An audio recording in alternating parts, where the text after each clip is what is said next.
Good evening, everyone. It's only afternoon, right? Most of our shows are in the evening.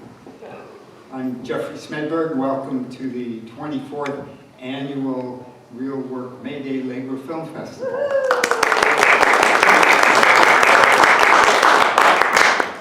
We're about halfway through our program, and you've probably seen the flyers up front, so be sure to check in some of the other ones.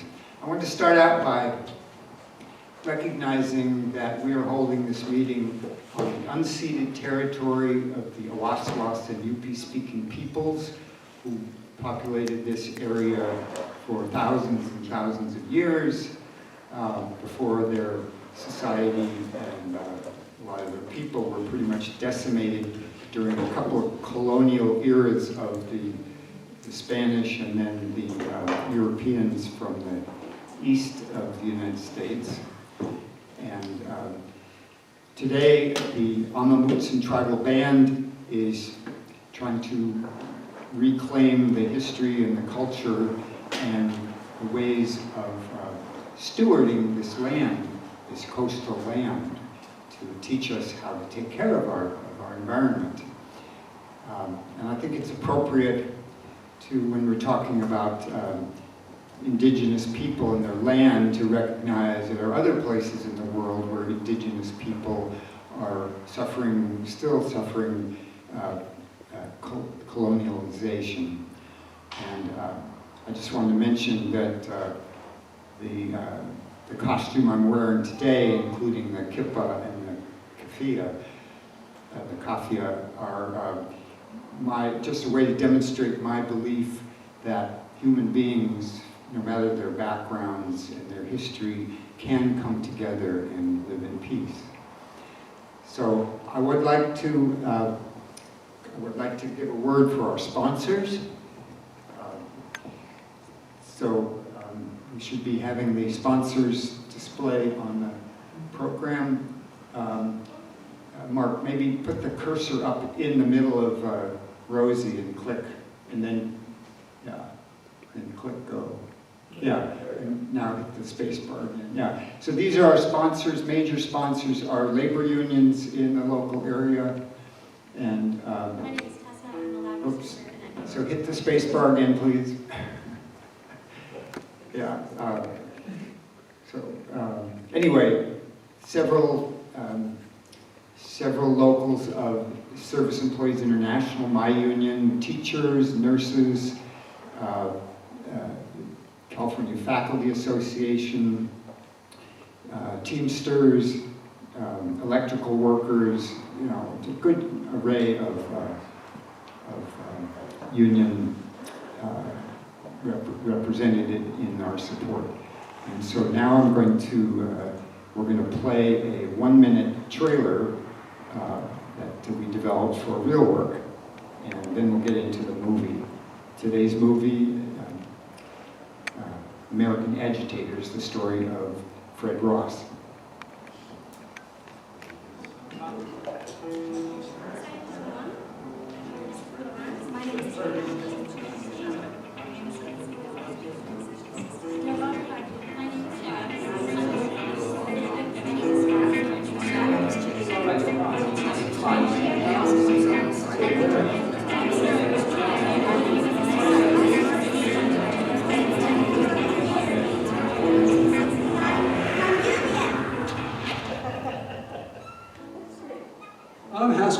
Cinematographer.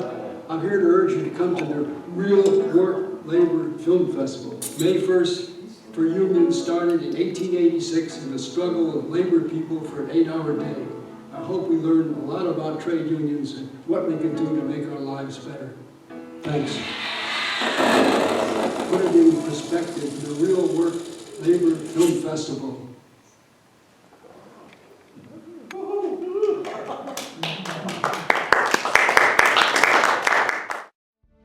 This was a century that exposed the ugly American. Fred Ross, to the total contrary point, was the beautiful American. He was the American who came out to the barrios, who came out to the labor camp, and put himself on the line.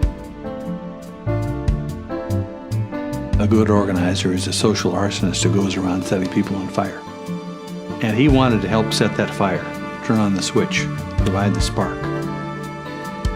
He was always on the lookout for men and women who had to do something about injustice. And César's position was, we can train the organizers. Fred Ross can train the organizers, and we'll get it done. He would sit us down. He would start teaching us about how to communicate the message on why it mattered that they should vote for the Farm Workers Union.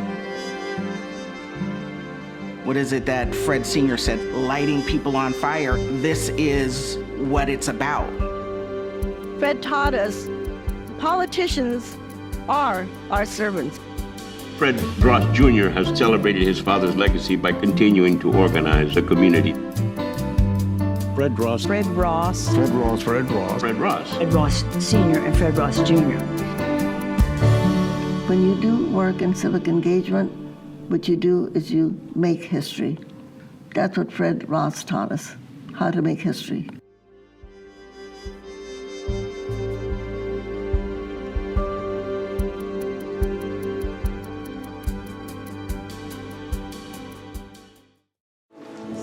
That little booklet they talked about, Axioms for Organizers, there are copies on the table, so on your way out, please pick one up. But I hope you'll stick around. We have some distinguished speakers. Hey, Jeff, how about your disclaimer? Will we contribute to making this film?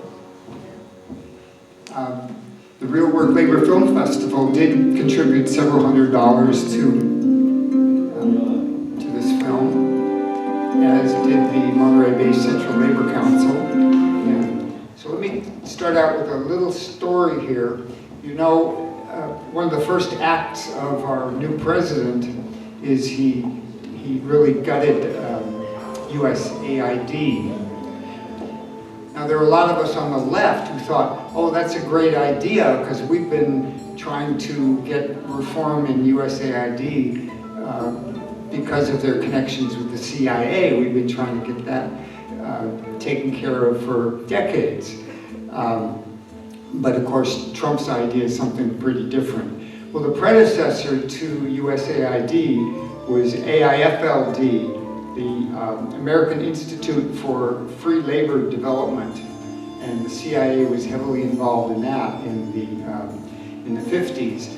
And at that time, the McCarthy era, Joe McCarthy was finding communists under every rock. And they also, you know, he was accusing the labor movements of employing communists, which was true.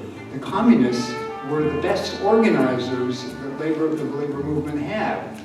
And so a lot of the communists were kicked out of the labor movement. That was a real disaster for the labor movement. We quit organizing. And at that time, the labor movement joined the State Department in supporting all of their foreign policy objectives. So when the war on Iraq looked like it was imminent, there was a new and unusual upsurgence in anti-war fervor among the labor movement, and an organization was called the U.S. Labor Against the War. I was president of SEIU Local 415 at that time, and we joined U.S. Labor Against the War as one of the early affiliates, and there were ultimately 186 union organizations throughout the United States that joined that organization.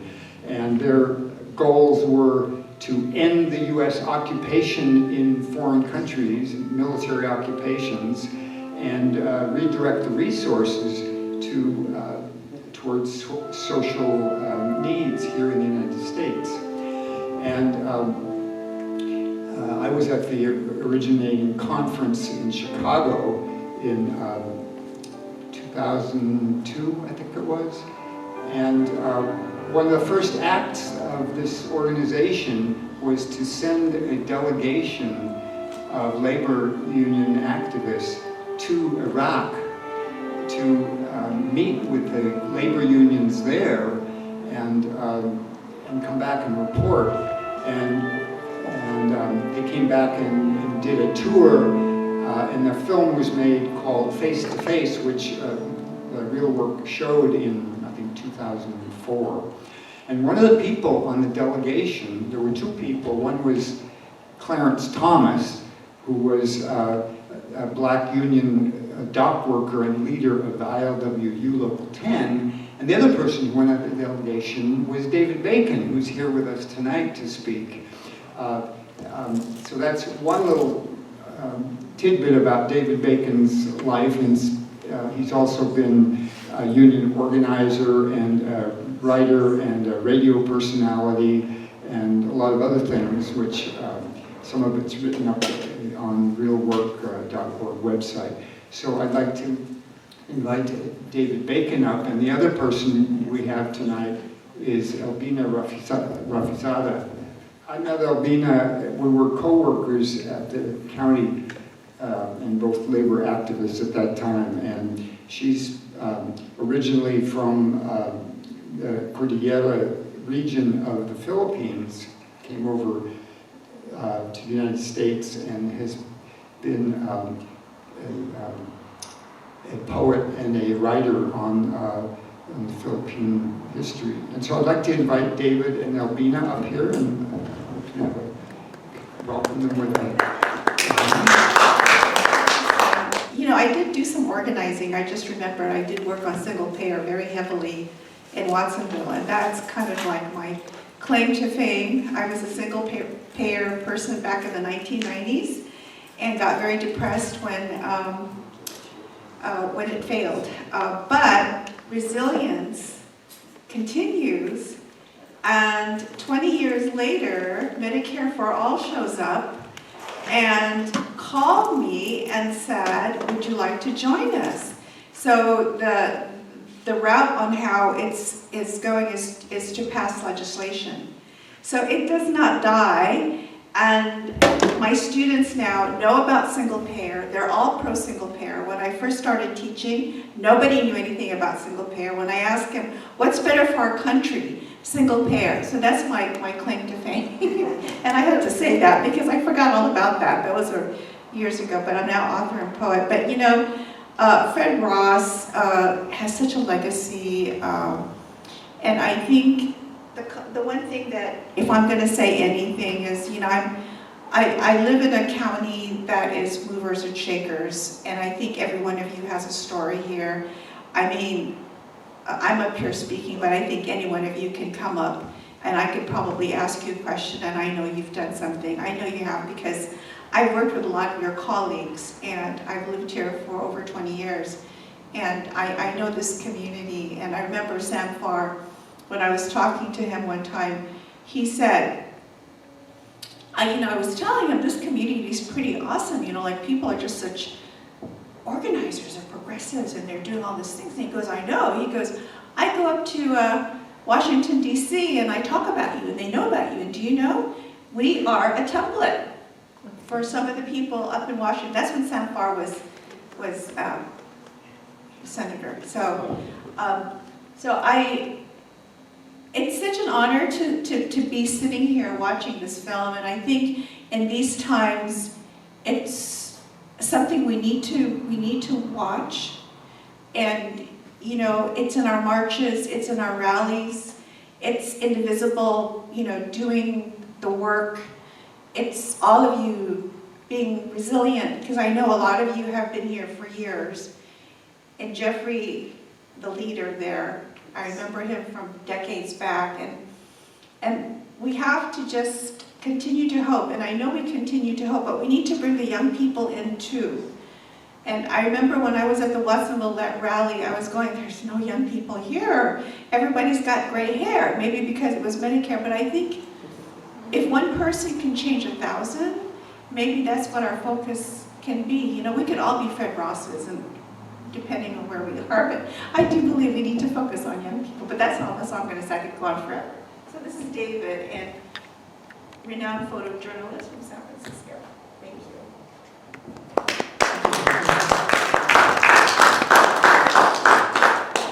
It's good to be in Santa Cruz. I'm an invader from Berkeley, so. And I'm glad, Jeff, that you mentioned U.S. labor against the war, because it makes me think of other folks from Santa Cruz here who were a really important part of it. Fred Hirsch, right, who was certainly a mentor and a model for me. And an agitator. So an agitator, troublemaker, communist, all those good things. Amy Newell, who was a coordinator of U.S. labor against the war all of his life. And another person, another Santa Cruz person I've been thinking about today is, and that's because of the photographs. And you know, I'm a photographer, and so the photographs that are out there in the lobbies, at least two of which I recognize because they were taken by Bob Fitch, another Santa Cruz person. Really wonderful. So Santa Cruz is, like you say, Elbina, full of wonderful people, good organizers, good media people. Anyway, I was an organizer for, gosh, almost 30 years for Farmworkers Union and other unions, and started in the 1970s. And so a lot of you were my age, and so you remember what the labor movement was like when we were young. And it was, well, it was the product of what Jeff, we were talking about, you know, what happened after McCarthy, what happened after the purges and so forth. It was, to be nice about it, it was a sleepy labor movement, and to be not so nice about it, it was a labor movement that was against organizing. As an organizer, I had to fight all the time just for the ability to organize workers into our movement. George Meany was famous for saying, we don't need any more workers in unions. That's what we were up against. And so, you know, the parts of the movie here, like those scenes in Las Vegas, right? Local 226. That's what the labor movement looks like now. So that's a big, big change. You know, I went to Reno to campaign and go door to door, and I saw lots and lots of people from that local. And I know what they are said there is true. They sent people all over the country, not just in 2022, but last year too. And, you know, there was a national strike that was going on against the hotels in San Francisco and other places, and at the same time, the union sent hundreds and hundreds of members to campaign. So that's what's hopeful about our labor movement, I think, or one of the things it is. And I think that the movie shows that. And it also shows that in many ways, those changes were due to the kind of organizing that Fred Ross taught. You know, Local 2 in San Francisco is a Fred Ross local. You know, the organizers who worked for it, as I say, a la buena, la mala, got their training in that school of organizing that goes through Fred Ross Jr., Fred Ross Sr., all the way back to the Industrial Areas Foundation. And so I think it's important to look at what that tradition is, and I think the movie shows a lot of it to us. It does it in a certain way. It does it through looking at two individuals, especially one individual, Fred Ross Sr. So, you know, it has the intense focus that you get when you focus on one person and what they said and what they did, but it also has the limitations of it too, because you just see the world through the story of that one person. And of course, as we are going to see later on when we look at Delano Manongs and we talk about the history of Filipino trade unionism in this country, that there was a whole lot going on in this country in addition, or that was not, you know, in a way, I thought you were going to say something about this. But you know, I was so caught up in the film and I did not want it to be negative at all. Okay, well, but you know, because the focus was on Fred Ross, I was going to say, where is Larry Itleon? But I looked it up and there's a picture of Fred Ross and Larry Itleon. So. Right, Larry Itleon shows up in the movie. But we're going to talk about Larry, and we're going to talk about the tradition that was AWOC, the other part of what made up the United Farm Workers, and where it came from. Yukapawa. They mention Yukapawa in the narration, and that's an important part of history. The farm worker unionism that came before. What was the CIO? What did the CIO do to organize farm workers? Who were the people who were doing it? And that's, I think, what we're going to get when we start exploring that history after Delano Manongs. So in a way, what we're doing is we're not criticizing the movie in a way. What we're saying is that we are going to broaden the picture so that we can see other parts of it. And I think especially for you folks here in Santa Cruz, it's important because we're going to talk about the left-wing part of farm worker history, the communist part of farm worker history. So that's the hidden part of it. And I think that we need to make sure that we understand what that history was, because that's not only part of our own inheritance, and it's also another school of organizing. I was thinking, because I went through the Fred Ross School, I worked for the UFW, at least Dale was my trainer as an organizer. I went to organizer training with Fred Ross Sr., and Fred Ross Jr. was a very good friend of mine. What it did was it trained you to, first of all, what they said in the movie about, you have to be concrete about the results. In other words, if you're going to go, in the boycott, if you stand in front of the store, you have to, at the end of the day, you have to go back and report exactly how many people you turned away. Didn't go into the store to buy the grapes because you turned them away. The numbers, no lying, truth-telling, right? The same thing about any other kind of union organizing campaign. You have to name the workers who are going to vote for the union by the time you get to the election. If you cannot name every worker who's going to vote for the union, you're going to lose. That's a Fred Ross lesson. And the other one was about, the House meeting. Organizing is something that happens on a grassroots level. It's not just, policy statements by the leaders of our unions. It is about what happens in people's homes. And if you want to organize a union, you have to be involved with people on that level. So, that's an important part of it. But I think also, let's be honest here, too, that there were other things that were part of the Fred Ross School that I think I've grown to question as an organizer, somebody who was an organizer for 30 years. I think that we have developed kind of a cult of the organizer. And it is not necessarily something that promotes the idea that our unions should be rank and file organizations run by workers from the bottom up, and not just responding to organizers as enlightened and as good people as they may be.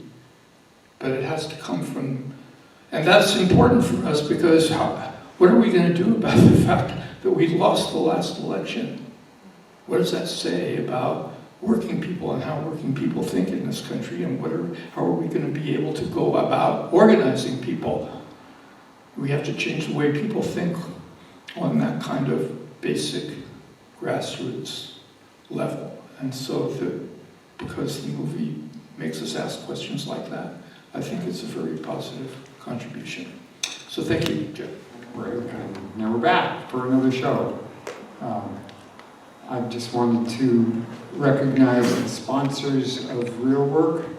Our major funding comes from labor unions, a dozen labor unions throughout the region, electrical workers, teamsters, teachers, nurses, educators, service workers, and we really appreciate their support.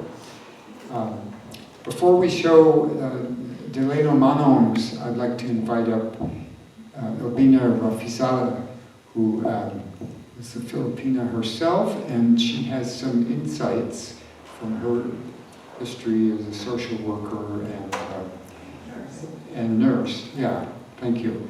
That can give some context to the film. So Elbina, come on up.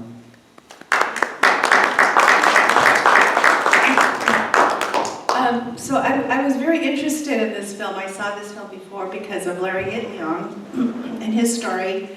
And as time progressed, I learned about Firma Tavera and then about the Tavera Project. And then eventually the Delano Manongs. Being a Filipino-American, growing up in the United States, traveling outside of places where not too many Filipinos are, having parents that don't know the history of the Manongs, you don't really know about the Manongs until you come and live here, and then you have the headspace to understand it. And so now that I do, I'm deeply involved in it, and I think the one thing that really struck me about the Manongs and their journey and how they came and under false pretenses. And you know, if you don't know about the Manongs, Manong is actually a term for an elder, and it's usually the northern part, Ilocano. And because when they came here, they were all Manongs because they were either older brothers or uncles, and that's it's of reverence, right, to be called a Manong. And so a lot of people think, including my friends, that the Manongs is just these people, you know, just the men who came. And I go, no, that's a terminology. I have Manongs, you know, a lot of Filipinos from that area, they have Manongs. Tagalog, I think, is ate, or I don't know, but it's a reverence that you would say to an older person. So when we say the Delano Manongs, Manongs is actually a regular term, but because most of them were Manongs when they came here, they became the Manong. The men who came here were Manongs, so they became the Manongs who were field workers. So there's two different contexts, and I think it's important to know that. But the reason why I want to read this piece that was written by one of the descendants of the Delano Manongs, actually from Coachella. So, you know, Delano was where the grape strikes started, correct? And Larry Itliong and his gang of agitators, who David Bacon's going to talk about a little bit more. But Larry Itliong is really the main person that, you know, that is attached to the grape strikes. And that's what this film is about. But what I'm trying to connect and why I'm reading this is that, as you know, when there is work for justice, it comes from a place of trauma, it comes from a place of hurt. And people who have the courage to move forward against the injustice are people like Fred Ross, César Chávez, and now we're talking about Larry Itliong. And this piece that I'm going to read is, it describes a little bit of what the Manongs in Delano, how the living situation was. So, you know, we're talking about listening and sharing stories. And, you know, when I first read this, I cried a little bit because, you know, they were not allowed to marry, and so a lot of them were very, very lonely. And this one, his name was, it was his Manong, Manong Alejandro, who died. And it was the son of one of the Manongs. The last name is Tomate. Atenio Tomate is the Manong, and his son is Dom Tomate, and he wrote this piece for a book that's going to be published soon that I hope to bring here at some point. But, so I'm just going to start reading it and to give you a little bit of context of why I feel so much for the elders from my country. It begins, after World War I, Dad was fortunate enough to take advantage of the War Brides Act, fly back to the Philippines, pick up a wife, and end up with 3 children. So the California Manongs were not allowed to marry. And that's what happened. That's why they created the dime a dance that has happened all through California. And the reason why we had the Watsonville race riots, and actually race riots against the Filipinos throughout California. So his father was able to go home actually and marry a Filipina and bring her back and had his kids, and this one is Dong. Pick up a wife and end up with 3 children. He built a wonderful home in Delano, and he became a set of first-generation Filipinos who attended schools, played sports, and made wonderful lives of our own. Dad and many of his compatriots created families with many future families. There were so many like my dad. They were the fortunate ones. Then there were the others, and those were the ones who were not able to get married. I couldn't tell you how many, but they all lived in labor camps that the farmers built from discarded boxcars. It wasn't the best accommodations, but reasonable, safe, warm in the winter, relatively cool in the summer. In return, these men showed up for work, committing to quality work with not one word of complaint. In Delano, there were many, all bearing the name of the farmers. Caratan, Lusich, César, Zamenovich, parked with the perimeters of the farm's properties. All Lusich farms where I worked, Manong Alejandro was one of the 4 or 5 who shared the same name. A bachelor, unmarried, since arriving in America in the late 1920s. I'm pretty sure he was in his mid-60s, but like Buddha, round guts sticking out, spry and nimble when he worked. His face was round with a nose that reminded me of W.C. Fields, hair thinning close to being bald, eyes dark and penetrating yet calm, and composed with tight-in lips that chewed on a unit cigar. Excuse me. Each day he would strike up a conversation with a question. Young boy, do you know the words to that song? His voice had a rasp, guttural and a low tone, with a thick Ilocano accent. This, as it was, he was articulate and wise, each word filled with experience and wisdom. We'd have conversations during work breaks, mostly when we shared a snack, a staple needed to get us through the day. Work in the fields was hard, steady, and long, and it required a reservoir of energy. Days of weather are over 100 degrees, dust, sulfur, pollution, long hours of earning an honest living. I admired him, as with the rest of the elders in the camp. Farm labor was nothing less than backbreaking. However, he knew the techniques and skill to work fast, efficiently, and with the least amount of effort.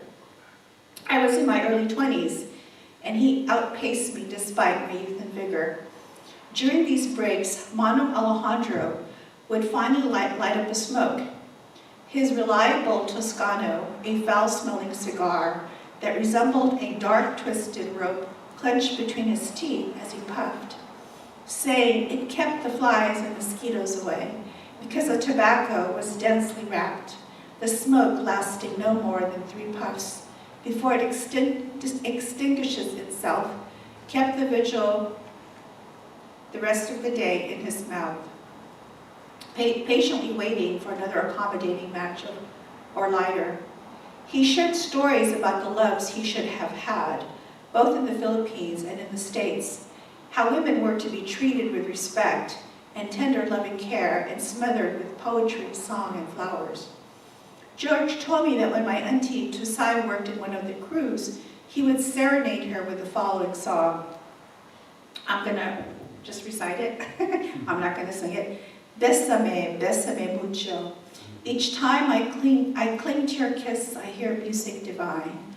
Ah, so bésame, bésame mucho. I love you, my darling. Say that you'll always be mine. Oh, dearest one, if you should leave me, my little heart would take flight, and this life would be through. Ah, bésame mucho. I love you, darling. Say that you'll always be mine. This love is something new, my arms enfolding you. ever knew the love before, who ever thought I'd ever be holding you close to me. It's you I adore. Dearest one, if you should leave me, my little heart would take flight and this life would be through. Bésame, bésame mucho, I love you, my darling, and say that you'll always be mine. So he didn't get married, but this is what he was always singing, hoping to find someone, but he couldn't get married. His delivery was far from stellar, voice cracking and hoarse, sometimes in tune, sometimes not, a soulful a cappella, underneath the shade of vines, carried far, wide, and echoed in the fields. No one talking as I listened to a great tenor like Mario Lanza with murmurs of approval from his fellow brothers who shared a culmination of years of wanting and needing, and how the idea of fate, laws, and racism denied them the decency of a relationship. Time stood still, and even the birds perched in reverence. I was touched by his performance, sanguine and melodious, an act that demonstrated aspirations and dreams that were to have been rewarded earlier in his life, so many years ago in a bright future that was promised and never came to be. The first time I heard him sing, I was sad and depressed because I came to learn that Manong, like him, had their fate sealed and set in stone. With no way out, he sang his song as if the music, a painful testament, a metaphor of what he and his brothers endured. His story was one of many. My father, unlike him, afforded the opportunity of meeting Mom when he was stationed in the Philippines. Those who were not returned to lonely bunkhouses where the basics of eating, sleeping, and working were all but guaranteed. In search for this convenience, segregation left them emotionally desolate, destitute, emptied, and void. Though we won't admit to it, our weakness is our perception of invincibility. In youth, we have flexibility, strength, endurance, and a lack of fear because we've not experienced the verities of danger, uncertainty, and the potential of harm and death. We've read books, scanned daily news, watched movies, and had family and friends and acquaintances share their experiences, hands-on perspective, unless shot, stabbed, had legs or arms amputated, been in a coma. I was first to acknowledge I wasn't mature enough to appreciate these tragedies. It's all the results of playing the game. I knew that higher education was the answer despite my poor reading and problems with comprehension. I blamed taking one or too many headshots as a child when normal people experienced none of it. I have the state of mind to know that a future required college or trade school before war in Southeast Asia that may take me in as another statistic. It's how it is, and the bullshit burden piles on teenage boys like me who knew not much about how to expect for God and country. Then when it's over, if I survive, I've got to take this responsibility home, live through it all till I die, not wanting to end up like my good friend Felix, but I'll not disorder that family name, which means answering to the call of duty when I get that draft notice. Sir, yes sir, that said, there's so much to learn. Who am I? Why am I here? What more can I expect and experience? Meanwhile, under the canopy of miles of grapevines with men, women, and children earning wages enough to survive and not much more than the inclement of harsh weather, chemical smells mingled with the stench of mildew, farm, dust, black widows, yellow jackets, snakes, and field mice. This was our small universe. It was what we did for a working wage of $1.05 an hour with one of my good friends, Manong Alejandro. Several days after one of our talks, I noticed Manong Alejandro missing from work. I learned, sad to say, that he passed away the night before, apparently from years of an autoimmune disease that finally progressed to his heart. Never had I known that his body rebelled, ached and burned, his joints tortured him to unbearable and unspeakable pain. Not once did he tell of it, a small world of complaint, showing up every day in work boots, khakis, long-sleeved shirt, bandana around his neck, and a floppy hat over his head, ready to earn an honest day's pay. Perhaps there was a faint smell of Bengay to offset any joint or muscle pain. When I heard the news, immediately came to mind in his thick Filipino accent, his asking me, "Young boy, do you know the words to that song?" I didn't, and especially asked him to sing the words to that song. The lyrics reminding me of the tormented soul that he and others shared, all kept within themselves, the unforgettable heroes who hope for a better life, compelling stories, all and every one of them, never to be told, blown away in the wind, forgotten forever. A medical diagnosed disease might have taken Mano Alejandro, but I knew what killed him was something else, not as cut and dry as what was written on his death certificate, but subtle and deadly and most certainly final. What took him away was that of a broken heart, a small part of his physical self. He couldn't bear it anymore, not one more day of loneliness. It made me sad just thinking about it, because I knew as true and pure as the wind that blew across the valley. He played his hand the best he could, despite the lousy cards that were shuffled to him. And I stretched my eyes across the sky. I wondered what Mano Alejandro's last thoughts were before he closed his eyes for the last time, after contributing so much of himself in this land of opportunity. So when they came, it was supposed to be a land of opportunity, but in reality, it was not. So I needed to share that with you before you watch the film. Thank you.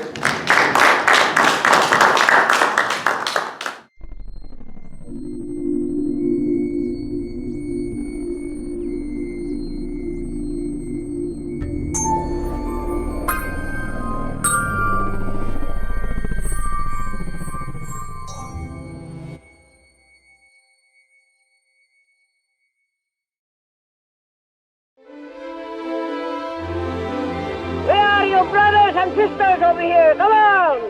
On September 7th, 1965, after years of exploitation, these men poured into the Filipino Community Hall in Delano, California, to plan their last stand.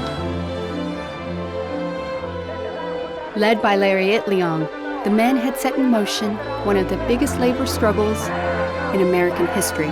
This is their civil rights movement in California. Huerta, Guimara, Huerta! Huerta!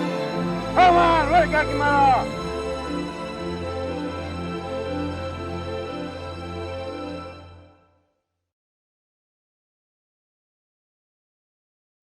I'd like to invite up David Bacon. 30 years as a union organizer, photojournalist, writer, radio personality, has a little background to share with us on these stories. Come on up, David.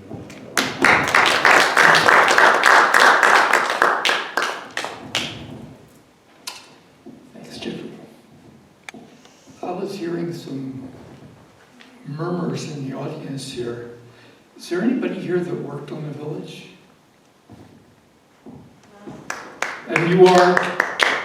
My name is Drew Lewis.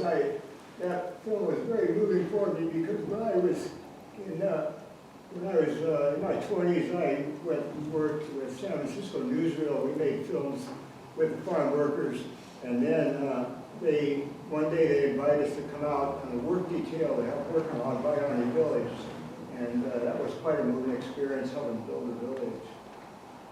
Yeah, they weren't just going to let you go and make the news. They were going to put you to work. They put us on the work on the roof doing. A lot of people came from Santa Cruz to work on the village. I know Fred Hirsch did. You remember George Salinas? He was a carpenter here. Actually, George organized the work crews. And, I did a little bit on the village, but my wife was one of the students that went down from UC Berkeley. In fact, I think most of the village most of the work on the village was done by students. Yeah, right. Because that was the era, the early 1970s was the era when Asian studies and ethnic studies was established, where people were fighting for it. The Third World Strike in San Francisco, the strike in Berkeley, and people came out of those. Asian American students, Filipinos, but also Chinese Americans, Japanese Americans. It was the cause of Asian American studies. And to go there to say that you went down and worked on the village was like, it was a badge of honor. It meant that you were really recognizing your own history. It was sort of like living history. Yeah. Instead of studying the history in the books, you went down to Delano, you worked on the village, and then you talked to the Manongs. And they told you about the history if you didn't already know it from your family. So I want to say a couple things about who these Filipino workers were, and kind of where they came from, and what they did politically and union-wise and worker-wise in the years before the grape strike started. So, I have a friend, Aldo Ramos, who was organizer for the Longshore Union, and Aldo would say that the Manongs who came were the children of colonialism.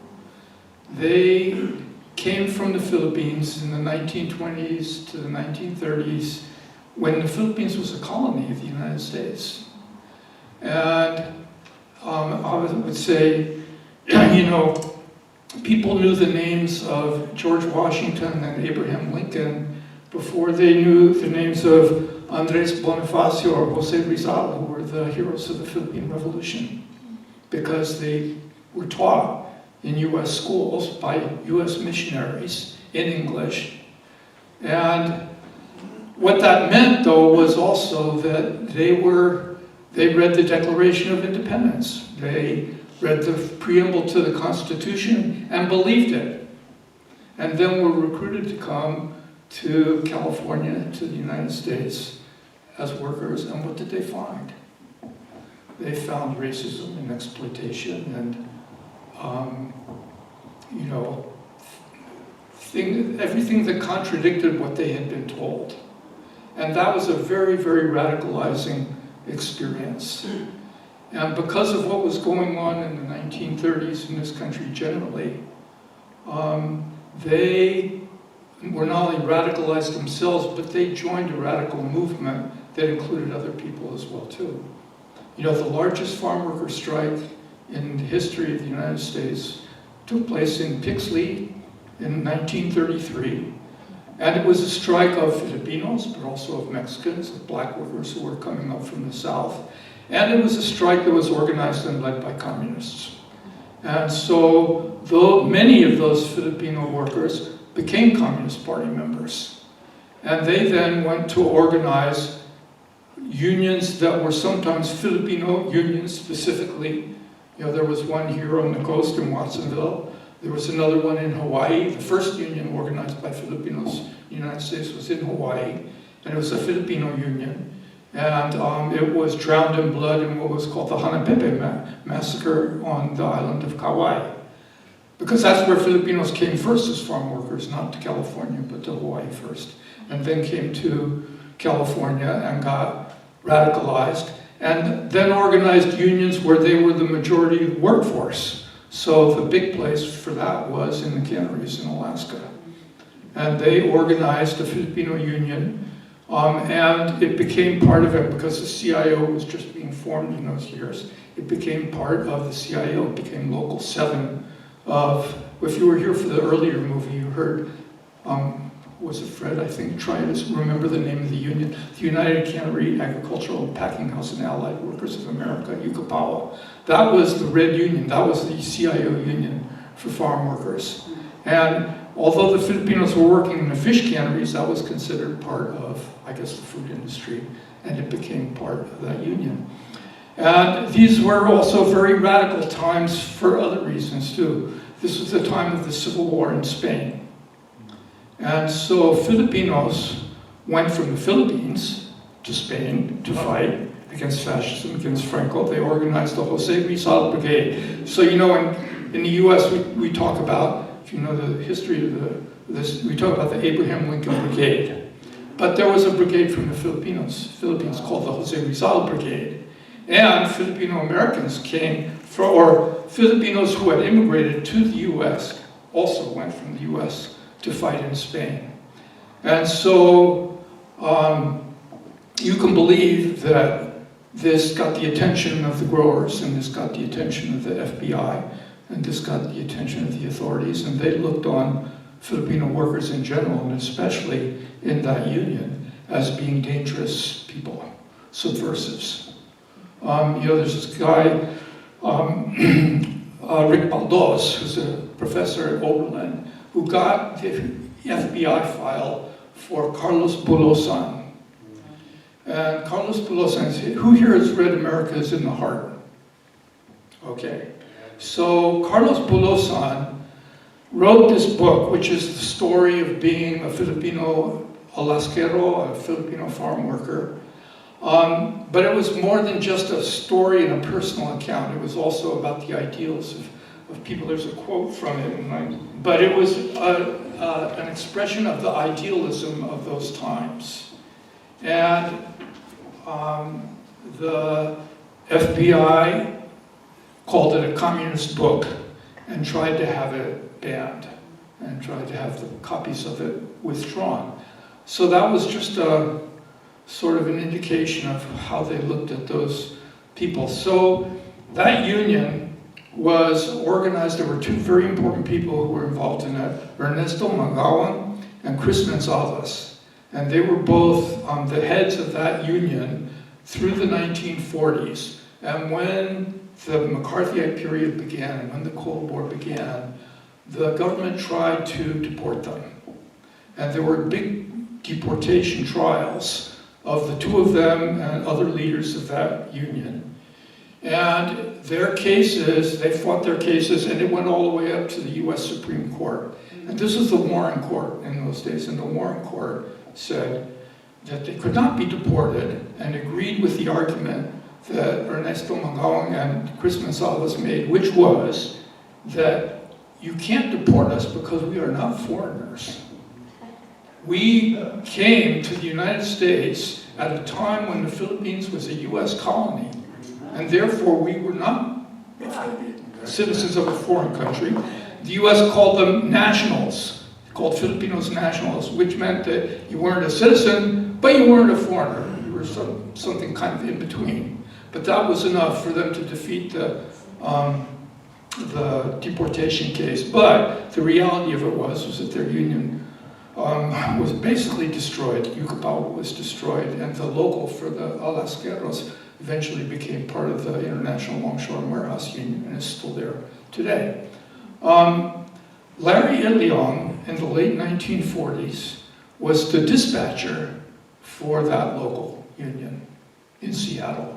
And a dispatcher meant that he was the person who would, according to the seniority lists, dispatch people, put them on the ships that would go up to Alaska, because you couldn't go by road or by airplane, you went by boat. And so they went up there, and he was the person that did the dispatch, which meant that he was part of that group that was elected as the leadership of that union. And this was a radical red union. And that tells you something about what Larry Iliong's politics were. I don't think anybody can say whether Larry Iliong belonged to the Communist Party or not, but he was certainly a radical and a left-wing person who was, as tight as you can get to the other leaders of that union who were communists, and the government tried to deport. The other thing about Larry in those years was that he was a very, very good organizer, as you can see in that movie.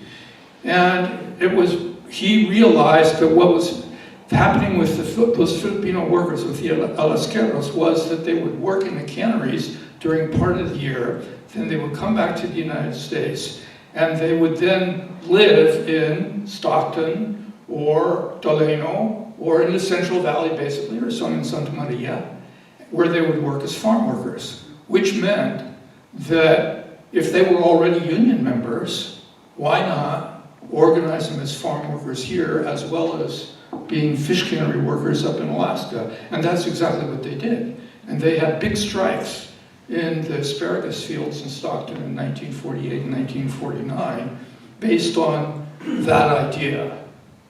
So after the union was more or less, it was a long story about what happened to the local union, and I'm not going to go into the whole history of it, but eventually they became the Larry and Chris and Ernesto were not in the leadership of the local union any longer, and Chris and Larry came down to California, and they participated in the formation of that union, AWOC, the Agricultural Workers Organizing Committee, which was in a large part a Filipino union. Not all, because there were also, the people coming in from the Dust Bowl also helped to form AWOC as well too, and some African Americans. And so it was kind of a mixed union, but that was the farm workers union in the 1950s. And they had strikes, and they didn't get contracts, but they got wage raises. They knew how to fight, because they'd been doing it for, 20 years at that time. And so when, during those years was also the years of the Bracero program.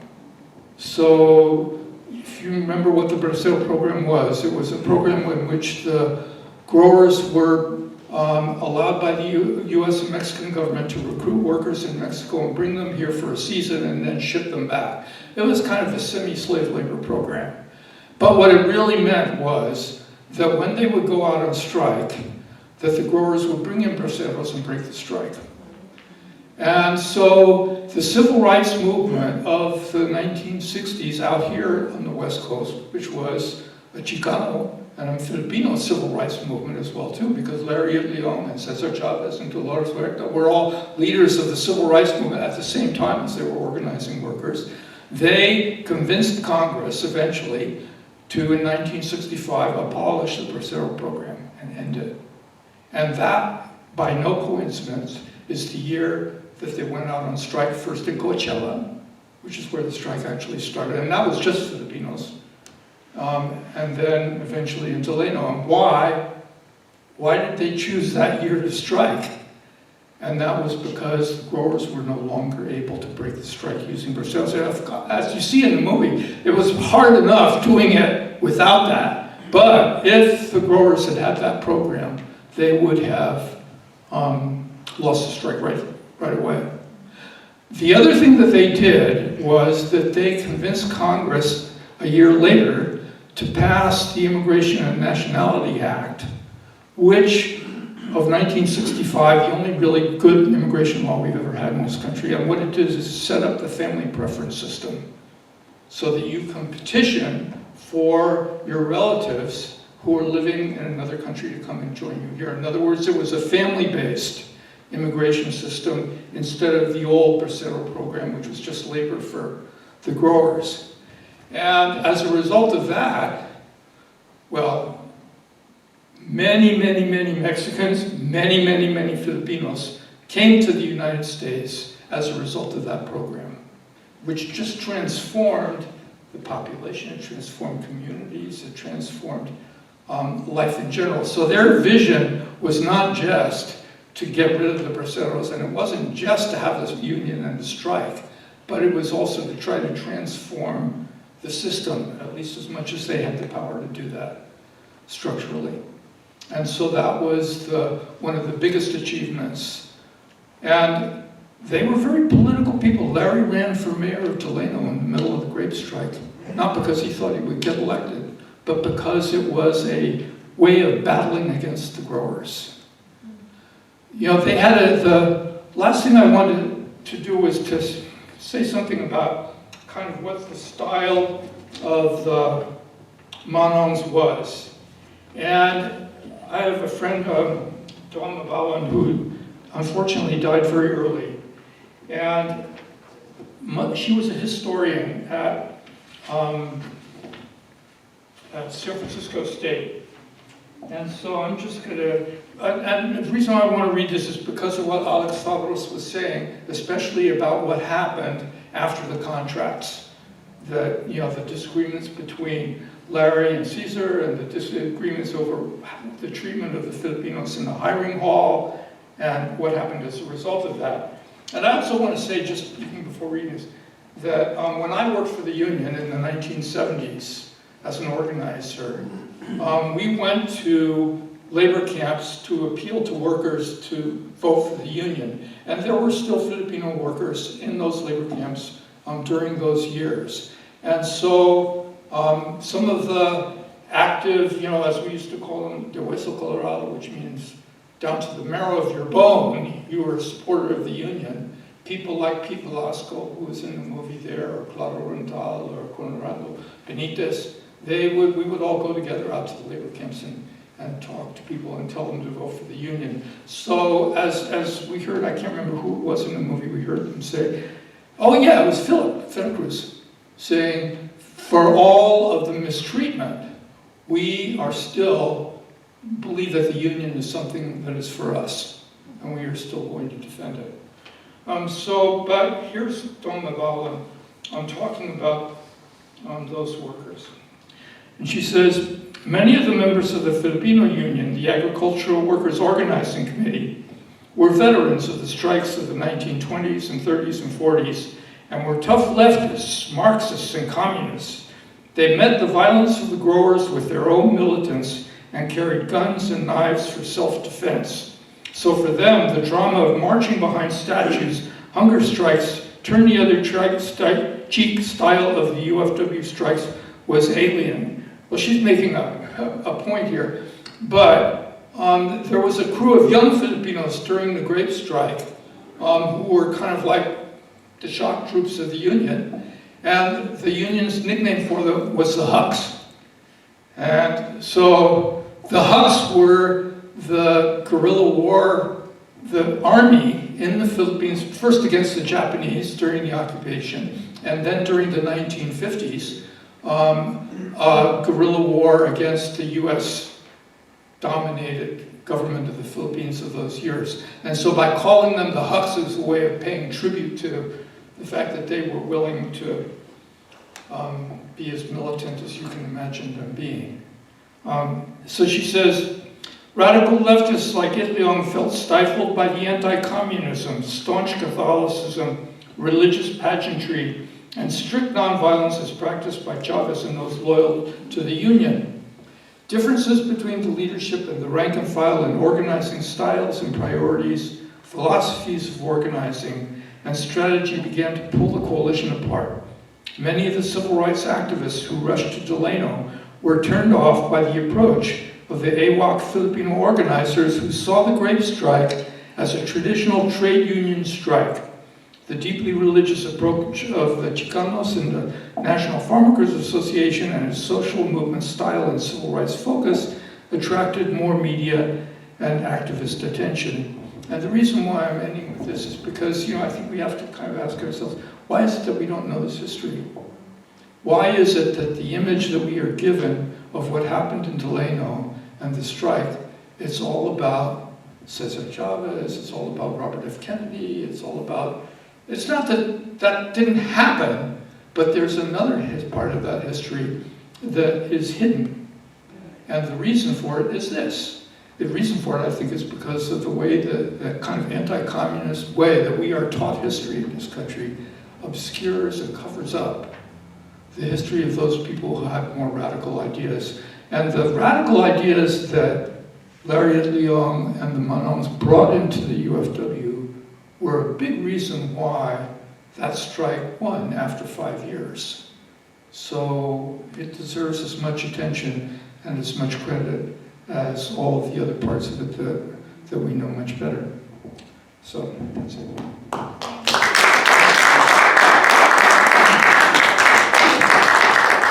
I wanted to say about the communism, I think there's just such a paranoia about that, because I have a friend who has since passed. She was very progressive, and she was in a lot of these marches, and she's not a communist, but she found out that she has a CIA.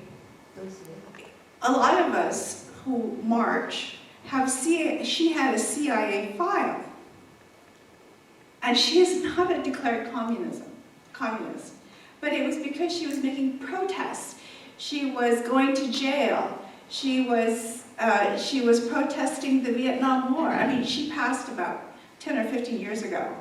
So she was telling me that you have to be careful where you're actually marching or who you are protesting against, because you might end up getting a CIA call, which she does. And she, she was working with me on single payer. And so. I think we should acknowledge that the basic technique is divide and conquer. Is it right of? Their basic technique is divide and conquer. Yes, correct. Yeah. So we should resist any effort to divide us. Yeah, whether it's ideological or sexual choice or race or whatever. Just keep in mind that's what their agenda is, to divide and conquer. So don't fall for it. Yeah, thanks. I appreciate it. Your comments were really right on. And you mentioned the end of the Bracero program was one of the reasons that gave them some leverage. I wonder if you could say something about, H2A and the use of guest workers now. And what are, so there's been some, laws to help organize, make it easier to organize farm workers. At the same time now you have H2A. So how's the dynamic today compared to that dynamic? Well, it's pretty similar. H2A, the H2A program is like the Bracero program in that what it does is it enables growers to get a certification from the government, federal government, to bring workers in with temporary visas that last for less than a year. In other words, just to work the season, at which point they have to go back home. And so it puts workers in the same position of vulnerability as the Bracero program did, which is that if workers protest or they don't work fast enough, or God heavens, they organize a union, they can be fired immediately. If you get fired, you lose your visa, and you have to leave. In other words, you're deported. So that kind of arrangement even predated the Bracero program. The Bracero program wasn't the first time that growers were able to do this. This is really the story of agriculture, industrial agriculture in this country, especially on the West Coast. This is what built agriculture, was wave after wave after wave of immigrant people being brought by growers to supply the labor.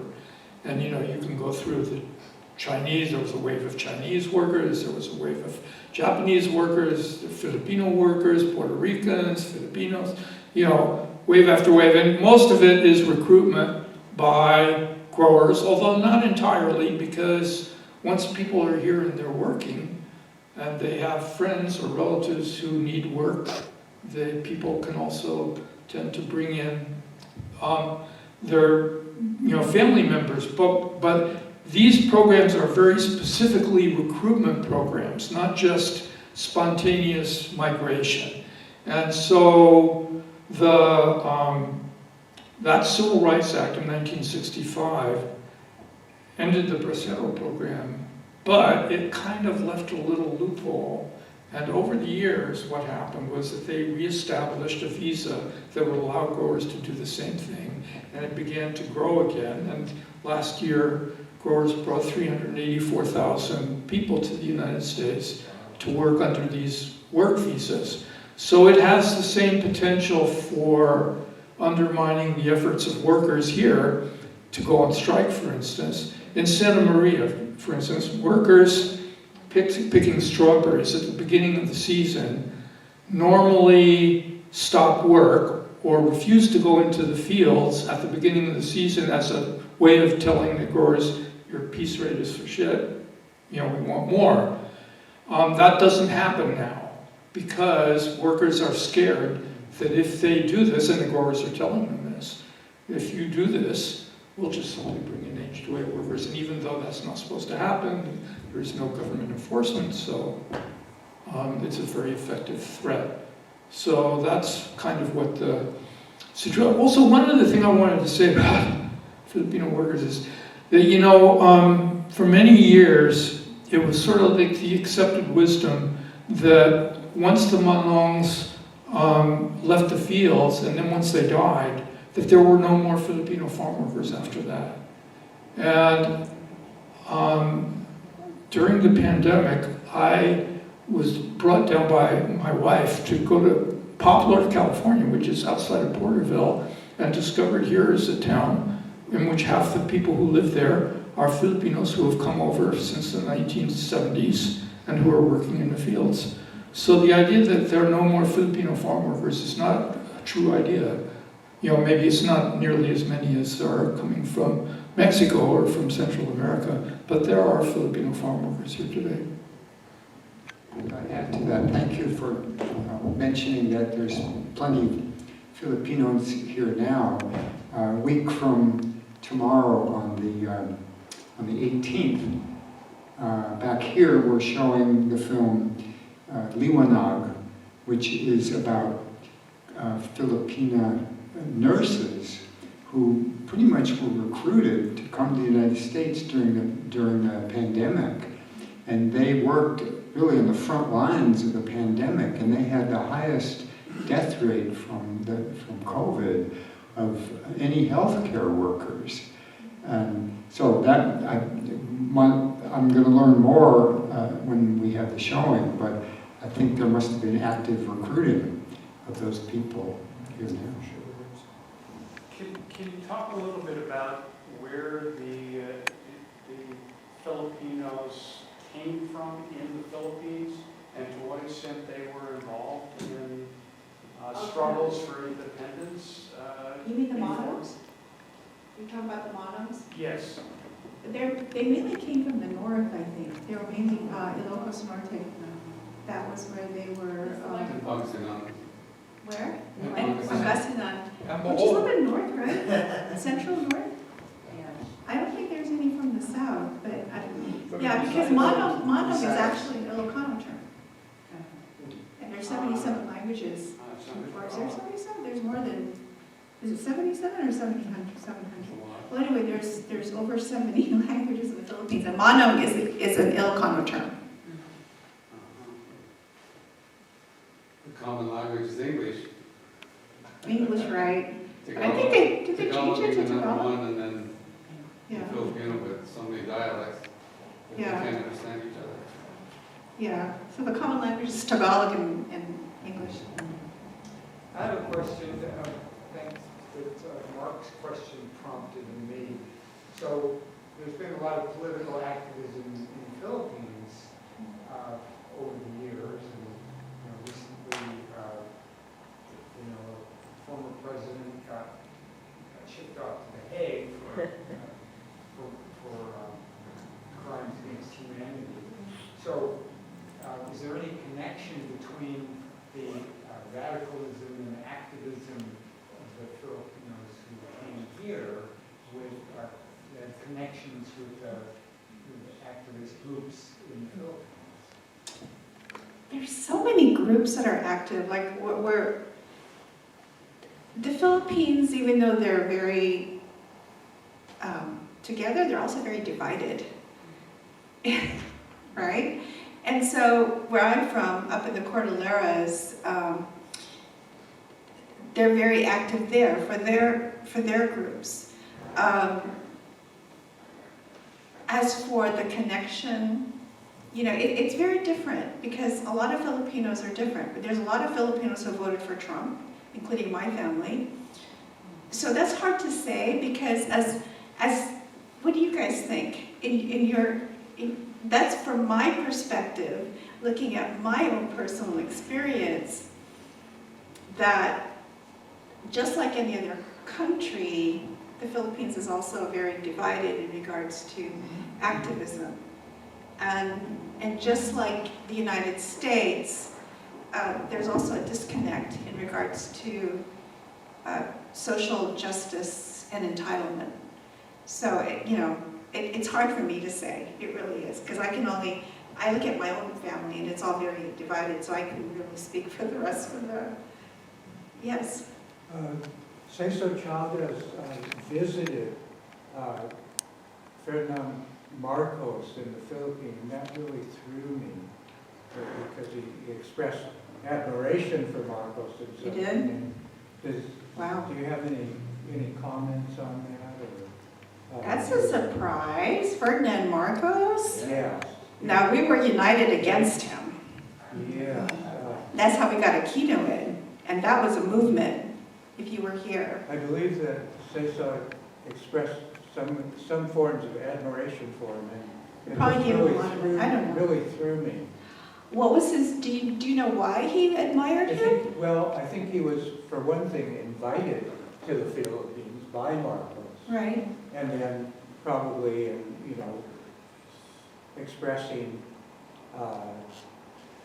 being gracious, enjoyed the hospitality, but I just wondered if you had any more insight into that, because I was a big fan of César Chávez. When I was 19, I joined La Marcha, the Peregrinación in 1966, and so on, and that really threw me down. The only thing I could say is, even though there was a division with Itliong and Chavez at the end, I think they both admired each other. And I think that would be the only connection. That would be the only connection, why he would go to the Philippines. And of course, if he were to go to the Philippines, him being César Chavez, it would be, what was his name again? I'm sorry, Ferdinand. It would be Ferdinand Marcos, who, who would Maybe it was a way of expressing gratitude for the Filipino. I don't know. I think that would be the only reason, but I just know that their politics are so different. Why would Marcos invite him to come? Well, on that one,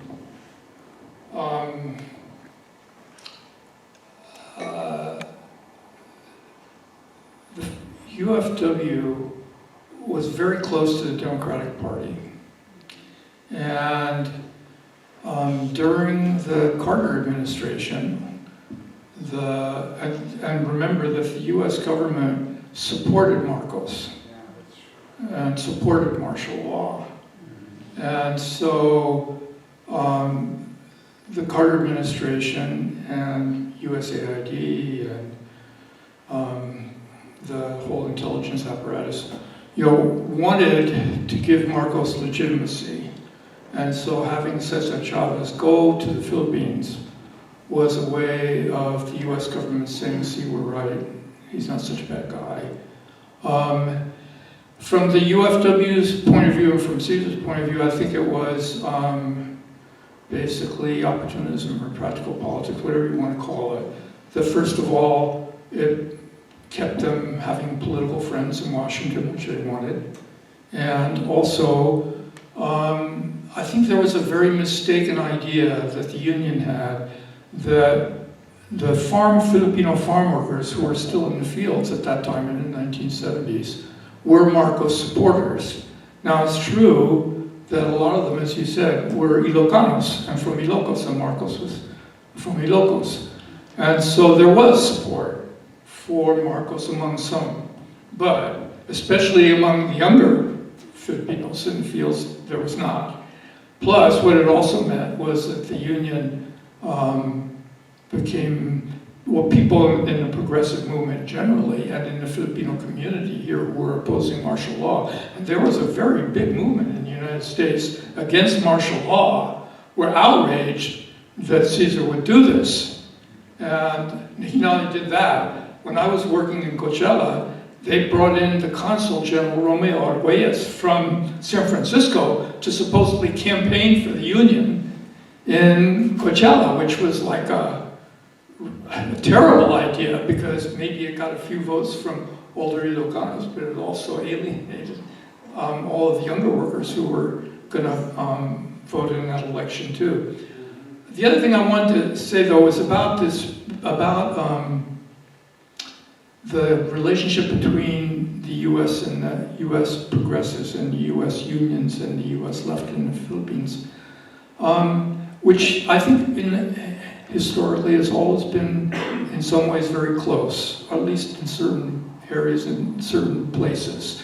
During the 1930s, the Philippine labor movement was really started by Crisanto Evangelista in the 1930s. And that was with the assistance of people that came over from the US who were themselves trade unionists. Remember, the CIO was just starting during those years, and radicals because this is also an era in which the communists in both countries were very close to each other. And so there was a very close relationship that existed then. And it was also because radicals and leftists in the United States called for the independence of the Philippines and supported all of the forces in the Philippines that were trying to break the colonial relationship. You know, the war came, and there were really two guerrilla armies in the Philippines that fought the Japanese, and one was the one that was supported by the US and MacArthur, and the other one was the Hucks. And they cooperated, and they were close up until the end of the war. And at the end of the war, the Philippines became an independent country, and then the US began pressuring the Filipino government to prevent leftists from gaining political power. And it got so dirty that the left in the Philippines decided, hey, I'll let you go with electoral politics, and went back into the mountains and organized the Second Huck Rebellion. And when they did that, Filipinos in the US sent them money and support. You know, that union in Seattle, the Alaska Union, had a yearbook. In other words, every year they would sort of put out this sort of annual book. And in it, there was one page of a special appeal that the union is making for people to send money to the Hukmalahap in the Philippines. So they were supporting that. Then, you know, they've lost power in their own union, and it got taken over by gangsters. And in the 1970s, there was a rank and file movement in that local union, and it, mostly young people who were objecting to the racism and discrimination in the canneries, and they began challenging the corrupt leadership of that union. And they were very good organizers, and they were part of the anti-martial law movement here in the US. And they had an election in that union, and they won. And they took control of the union. And then Marcos hired gangsters here in the US, who then assassinated the two leaders of that union, Silmi Domingo and Jean Vernes, in the Union Hall in Seattle in 1982. So those, you know, the relationship is really close. You know, the movement in the Philippines for democracy and for progressive government and for socialism or for whatever is very strong, and it always has been. And I think it's because our countries and our people are connected. Strategically, Clark Air Force Base, you know, so that's the reason why the U.S. will continue to give money to the Philippines even though it's not being spent the way it's supposed to be spent. I didn't say that, but I know that's true because they don't pay for those roads. It's transportation money that went up to this mountain where I originally was from, and I wrote an article about it. And then the president, who was a woman at the time, finally sent funds to. So I know that's true. But that's why the Philippines has such a high stake. You know, the U.S. has a high stake in the Philippines because strategically, it's in a situation that if we ever go to war, God forbid, you know, and you know, Clark Air Force Base was there, and the relations have opened up again. And so a lot of it is really big politics. It's really beyond us. And a lot of it's money too. The men who came over, with few exceptions, weren't allowed to marry and didn't have children.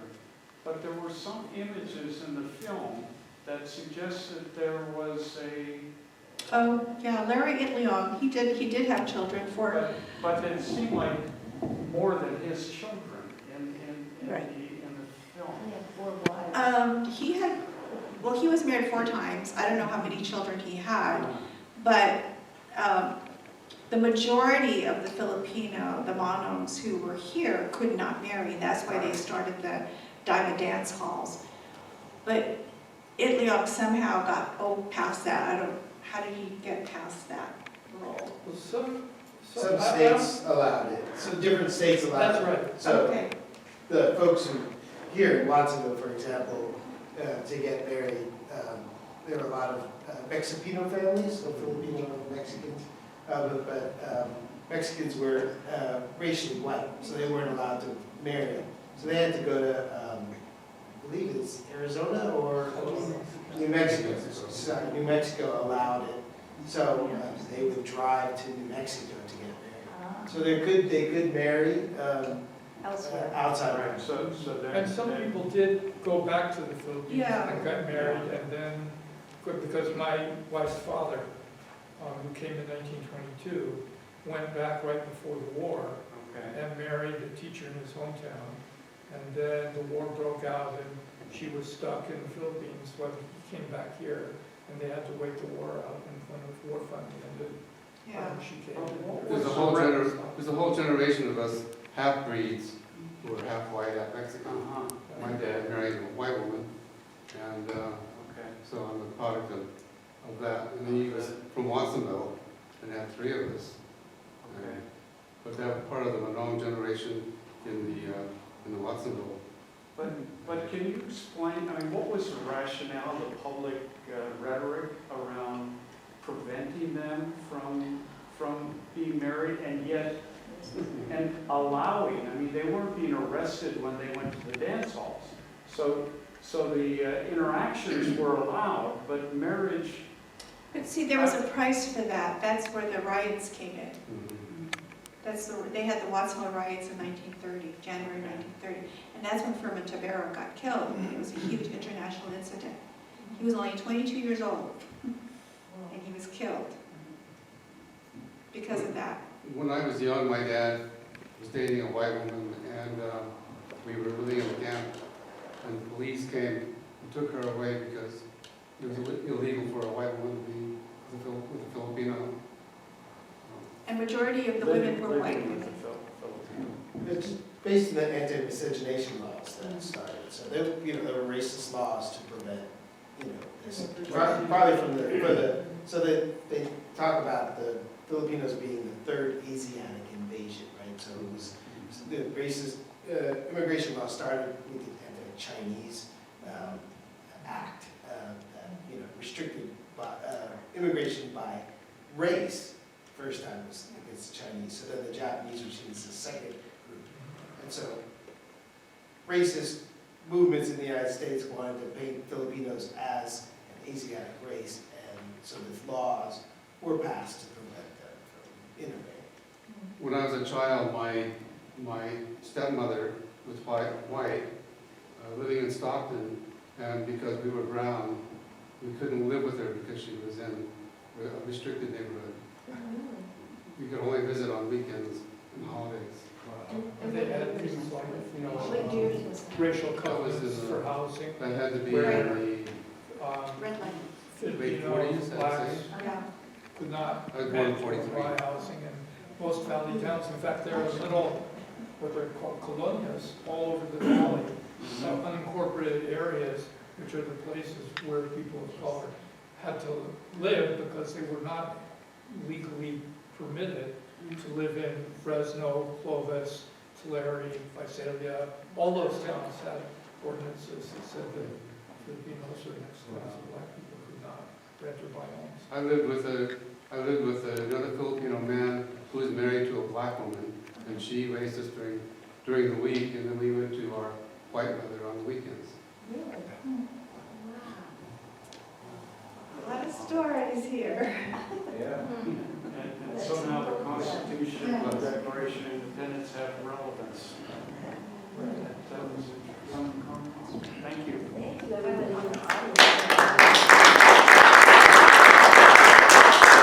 Thank you so much for coming. I was thinking, we're going to have 3 or 4 people. We're going to have a really dense conversation because there's less people, but it's nurses. Before we adjourn, what's the book you're working on? Oh, I'm writing I'm not writing an anthology. I'm collecting stories of the Manongs through the perspective of their children. And what I read in the beginning is one example, and His father is one who left during World War II or something like that, or after World War II, or around that area, and got married, and came back. And so, and he worked in the labor camps, and that was his perspective. So if your father was a Manong, I need to get your contact information. Yeah. When he was about 68, he went back to the Philippines. He did? And brought back a Filipino wife and had 2 babies. Oh my gosh! He was 80 when he died. Oh my God. So his children only got to be with him for 10 years. Oh, I also wanted to plug the photography, 39 and 40 years younger. the photo show, which is now available. Is Kathleen Kirkpatrick was here? She was asking me. She just left. Oh, she did? Okay, about the, I forgot the title of the show. What was it called? In the MAW. Oh, sowing seeds. The Sowing Seeds. So if you didn't see that, it's now available digital. So you can go UCSC. Yeah, it's Watsonville is in the heart. Watsonville is in the heart, so you can do it. And then you can actually access it. And you can see, a lot of those photos are from the families of the Manongs, and so they're really beautiful. My digital story is in there too. Yes. You're okay. Yeah. All right, so I'll be in touch. I need to get your contact. Just thanks a lot for coming. It was a wonderful discussion, wonderful conversation. It's been wonderful having all of your great information to add to what was in the film. Steve here has some flyers about a program coming Friday. Tell us about it. Yeah, I'll just leave the flyers. It's I'm with the university, the Center for Labor and Community, and there's we're having an event next Friday at the 418 project. It's called the Young Workers Organize. So we're going to be talking about organizing young workers. We've been doing some research about young workers organizing. So there'll be folks from Starbucks and REI and some of the other unions that are organizing young people here in Santa Cruz County. So I'll leave some flyers if you're interested. I hope you guys can. Thank you, Steve. Well, so the movie that we watched earlier, American Agitators, about Fred Ross, he had a lot of little quips, little quotes, and it was featured in the film about his little booklet, Axioms for Organizers, and he said, organizers are social arsonists. They go around lighting people on fire. So I hope that some of you have gotten lit on fire from this great program today. And we're going to stay in touch with you by email and all the other methods to make sure that you stay involved in all the activities that are going on in the community. How many people participated in some of the hands-off rallies that have been community? Yeah. The next big one is No King's Day on June 14th. That's when Trump's going to be riding a tank down the streets in Washington. And we're going to have a parade in town here with maybe water tanks that are aimed to go to Gaza or something like that. So we hope you'll all join us for that. And stay involved.